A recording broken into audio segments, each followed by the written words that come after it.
எஸ்கேஆர்என் media நேயர்களுக்கு வணக்கம். இன்றைக்கி நம்ம பார்க்க போகிற படம் என்னென்னா, யுவன் சங்கர் ராஜா இசை மற்றும் தயாரிப்பில் அறிமுக இயக்குனர் ஸ்ரீநித் எஸ். குமார் இயக்கத்தில் ரியோராஜ், கோபிகா ரமேஷ், சுரேஷ் சக்கரவர்த்தி, அருணாச்சலேஸ்வர் மற்றும் பலர் நடித்து வெளியாகியிருக்கும் படம் ஸ்வீட் ஹார்ட். கதை: படத்தில் கதாநாயகன் ரியோ 5 வயதிலேயே தன்னுடைய அம்மாவை பிரிந்து விடுகிறார். அதன் பின் இவர் 12 வயதில் தன்னுடைய அப்பாவை இழந்து விடுகிறார்.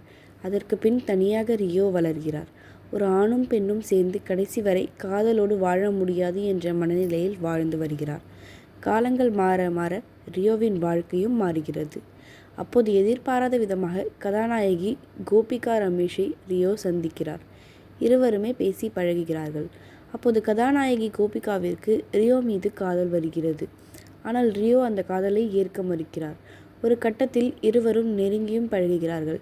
இதனால் கோபிகா கர்ப்பமாகிறார். இந்த குழந்தை தனக்கு வேண்டும் என்று கோபிகா சொல்ல, குழந்தையை கலைத்து விடலாம் என்று ரியோ சொல்கிறார்.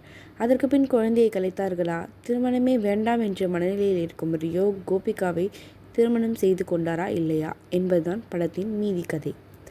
ரியோராஜ் இதை கதைன்னு ஓகே பண்ணி நடித்தும் நம் நேரத்தையும் வீணடித்துள்ளார்.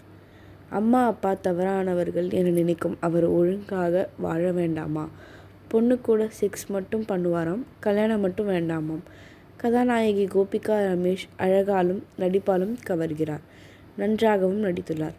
ரெஞ்சி பணிக்கர், அருணாச்சலம், துளசி சிவமணி, பாசி ஹிராயா, சுரேஷ் சக்கரவர்த்தி என அனைவரும் அவரவர் கதாபாத்திரத்தில் உணர்ந்து சிறப்பாக நடித்துள்ளனர். பாலாஜி சுப்பிரமணியம் ஒளிப்பதிவு படத்திற்கு பலம். யுவன் சங்கர் ராஜா இசையில் பாடல்கள், பின்னணி இசை சுமார் ரகம். வழக்கமான காதல் கதையில் கருவை அழிக்கக்கூடாது என்பதை ரசிக்கும்படியாக சொல்லியிருக்க வேண்டாமா?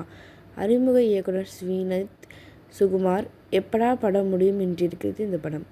யுவன் தயாரிப்பு பணம் கொடுத்து பார்க்கும் ரசிகனுக்கு நல்ல படத்தை கொடுத்திருக்க வேண்டாமா? ஸ்வீட் ஹார்ட் ஏமாற்றம்.